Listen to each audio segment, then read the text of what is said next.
Selamat pagi anak-anak ibu sekalian. Apa kabar hari ini? Ibu harap kamu dalam keadaan baik-baik saja. Walaupun pembelajaran kita tidak dilakukan secara langsung, ibu harap kamu tetap semangat. Baiklah, sebelum kita mulai belajar, ada baiknya kita berdoa terlebih dahulu menurut agama dan kepercayaan kita masing-masing. Doa dimulai. Doa selesai. Materi kita yang pertama judulnya adalah besaran dan pengukuran. Nama ibu adalah Eka Rohmasyari Purba. Ibu akan mengajarkan mata pelajaran fisika.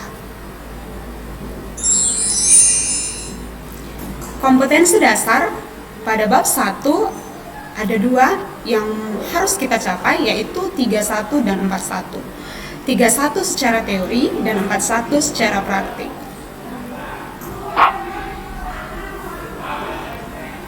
Kemudian, indikator yang harus kita capai juga pada materi ini ada 3. Yang pertama, mengidentifikasi jenis besaran. Yang kedua, mengidentifikasi jenis satuan. Dan yang ketiga, menyelesaikan permasalahan yang berkaitan dengan notasi ilmiah. Setelah mempelajari tentang besaran dan pengukuran, kamu diharapkan mampu, yang pertama, membedakan besaran pokok dan besaran turunan. Yang kedua, menyelesaikan masalah berkaitan dengan konversi satuan. Yang ketiga, menerapkan notasi ilmiah dalam menuliskan hasil pada perhitungan fisika. Baiklah, sebelum kita lanjut ke materi, Ibu akan terlebih dahulu mengingatkan kamu tentang fisika. Apa itu fisika? Fisika adalah pengamatan atau ilmu yang mempelajari gejala-gejala alam. Gejala alam itu diamati dan dibuktikan secara eksperimen. Contohnya, hukum Newton itu terjadi melalui pengamatan saat ada buah apel yang jatuh. Kemudian, untuk membuktikan sebuah teori dilakukan eksperimen, sehingga ditemukan setiap benda yang jatuh menuju pusat bumi karena ada gaya gravitasi bumi. Baiklah, pada slide kamu melihat gambar gajah. Kamu disuruh mendeskripsikan gambar berikut. Oke, maka deskripsi kamu mungkin akan berbeda-beda sesuai dengan apa yang Ibu tuliskan. Deskripsi itu berarti kamu menggambarkan ciri-ciri dari gajah yang kamu lihat. Gambaran yang kamu berikan bisa berupa warna, bisa berupa jumlah kaki, bisa berupa ukuran badan, atau bisa lebih spesifik berupa angka. Seperti tingginya 2,5 meter dan masanya 4 ton. Kemudian, perhatikan deskripsi berikut. Deskripsi yang sudah dituliskan itu bisa dikelompokkan jadi 2 jenis. Ada deskripsi kualitatif, itu deskripsi atau gambaran berupa sifat tidak angka. Jadi, ciri-ciri nomor 1, 2, dan 3 itu dia deskripsi kualitatif. Sedangkan deskripsi yang keempat itu deskripsi kuantitatif, berarti dia kuantitas atau dinyatakan dengan angka. Massa, tinggi, dan panjang gajah itu diperoleh melalui sebuah kegiatan pengukuran.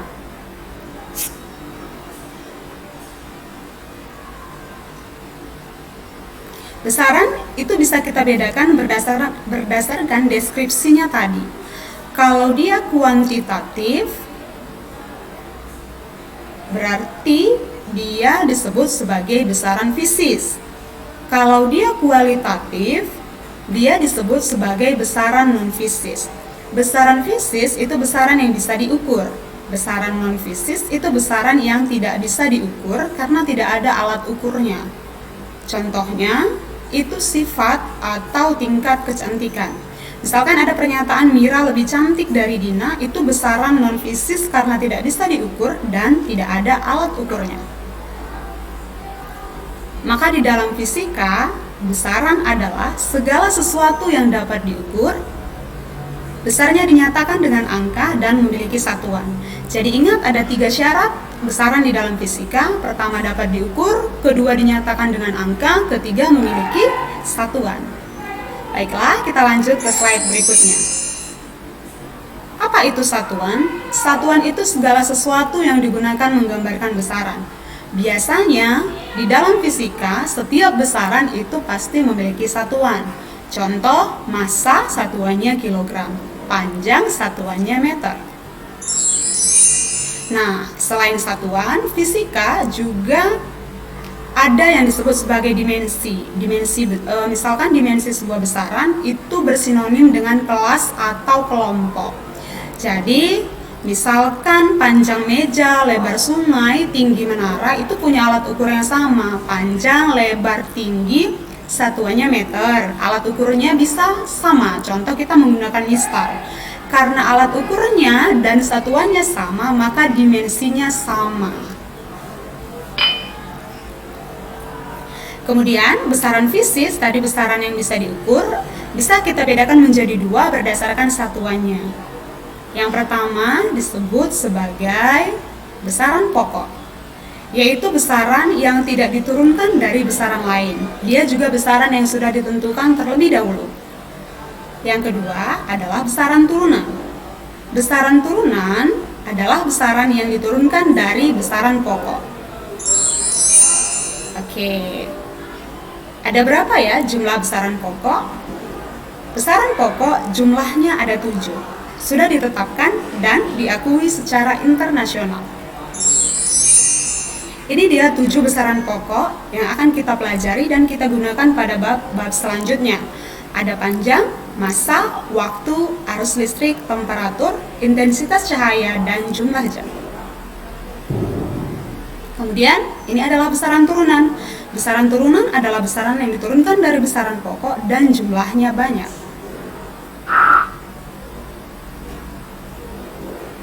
Contoh soal nomor 1.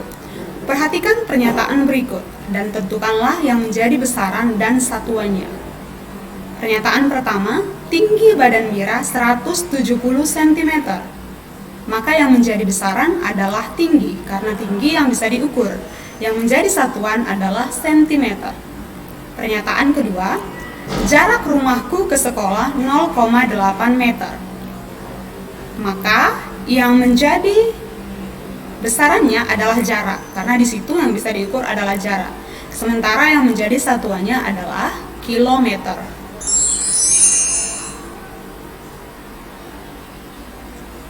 Kemudian contoh soal berikutnya. Tentukan dimensi dari besaran turunan volume. Untuk menentukan dimensi, kita harus memperhatikan satuannya terlebih dahulu. Satuannya itu bisa kamu amati di dalam tabel atau bisa diturunkan dari rumus. Contoh, volume ini besaran turunan yang diturunkan dari besaran pokok panjang dan satuannya meter. Untuk mencari volume, kita akan mengalihkan panjang kali lebar kali tinggi. Satuannya sama, yaitu meter kali meter kali meter sama dengan meter pangkat 3. Maka kita tinggal mengganti dari meter pangkat 3 menjadi satuannya. Maka dimensi volume meter pangkat 3 sama dengan L pangkat 3.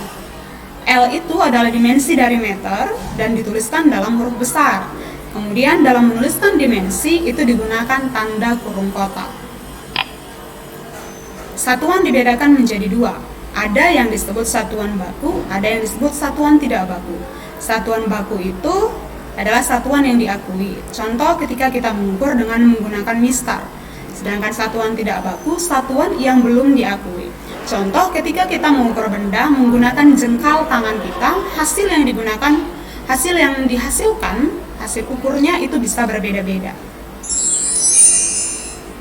Berikutnya, satuan itu bisa kita konversi atau bisa kita ubah selama dia masih dalam satu pola yang sama. Contohnya, panjang itu bisa kita nyatakan dalam satuan sentimeter atau dalam satuan meter. Massa itu bisa kita nyatakan dalam satuan kilogram, satuan pound, atau satuan ons. Berikut adalah standar untuk satuan pokok massa. Dalam menyelesaikan soal di tugas nanti, kamu bisa melihat slide berikut. Berikut adalah contoh soal, 5 kg sama dengan titik-titik ons. Di slide sebelumnya kamu bisa perhatikan bahwa 1 ons sama dengan 0,1 kg. 0,1 itu kita peroleh dengan membagi 1 bagi 10. Sedangkan kalau kita ingin mengubah dari kilogram ke ons, kita harus mengalihkannya. Karena 1 kilogram sama dengan 1 kali 10 ons, maka 5 kilogram sama dengan 5 kali 10 ons. Maka jawabannya adalah 50 ons. Contoh soal yang kedua. 10 km sama dengan titik-titik meter. Untuk mengubah satuan panjang berikut, kamu harus ingat tangga konversi panjang. Oke, ada yang kilometer, hektometer, dekameter, meter, desimeter, sentimeter, dan milimeter. Kalau dia turun, perhatikan tangga berikut ini. Oke, kalau dia turun atau kita mengubah dari kilometer ke hektometer, itu kan dia berarti turun 1 kali dikali 10, 2 kali dikali 100, 3 kali dikali 1000 berlaku untuk kelipatannya. Sedangkan kalau dia naik, maka kita menjadi membaginya. Contoh dari milimeter ke sentimeter itu dibagi 10, dari milimeter ke desimeter itu dibagi 100. Maka 10 km sama dengan 10 dikali 1000 sama dengan 10.000 meter. Karena dari kilometer ke meter itu turun sebanyak 3 kali. Kemudian contoh soal yang ketiga. 5 jam sama dengan titik-titik menit sama dengan titik-titik detik. Ini harus kita ubah dengan cara mengalihkannya. Kamu harus ingat 1 jam itu terdiri dari 60 menit. 1 jam terdiri dari 3.600 detik dan 1 menit terdiri dari 60 detik.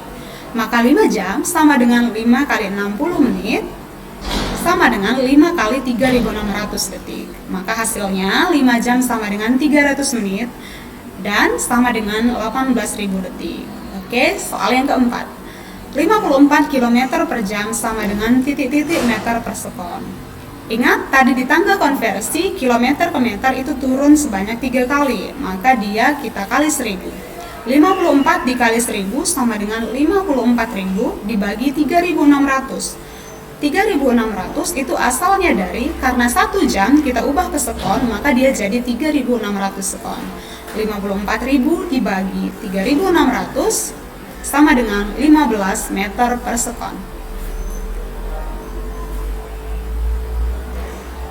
Berikut contoh selanjutnya.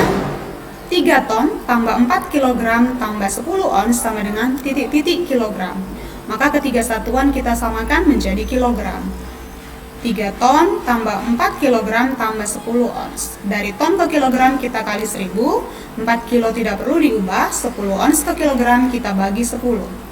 Hasilnya sama dengan 3 kali 1000, 3000 tambah 4 kg tambah 1 kg. Maka hasilnya jadi 3005 kg.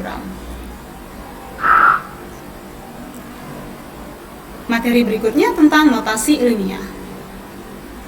Notasi ilmiah itu penulisan hasil perhitungan fisika menjadi bentuk yang lebih sederhana. Dengan notasi ilmiah, itu suatu bilangan dapat dituliskan sebagai berikut: A kali 10 pangkat N, atau bilangan itu diubah menjadi bilangan berpangkat. Bilangan yang kita ubah adalah bilangan yang hasilnya terlalu besar atau terlalu kecil. Contoh, 0,005 itu harus kita ubah. Atau 5 juta di dalam fisika itu hasil perhitungannya besar, maka harus kita ubah jadi bilangan berpangkat.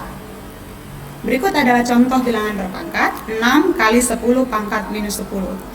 6 itu bilangan bulatnya, 10 itu tidak perlu diganti karena dia memang menggunakan faktor kelipatan 10.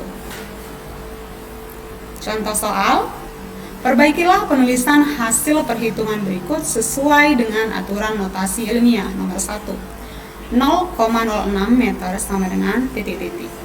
Ingat, bentuk penulisan notasi ilmiah adalah A kali 10 pangkat N. 10 sudah menjadi ketentuannya, maka kita harus perhatikan bahwa 0,06 itu adalah bilangan desimal, maka pangkatnya pasti negatif. Maka dia akan hasilnya adalah 6 kali 10 pangkat negatif 2. Kenapa negatif? Karena dia bilangan berkoma.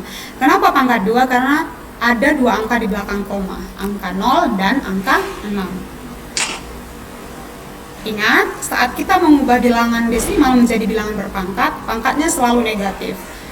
Angka yang menjadi pangkatnya sesuai dengan jumlah angka di belakang koma. Contoh 0,01 itu jadi 10 pangkat negatif 2, dan 0,001 itu jadi 10 pangkat negatif 3.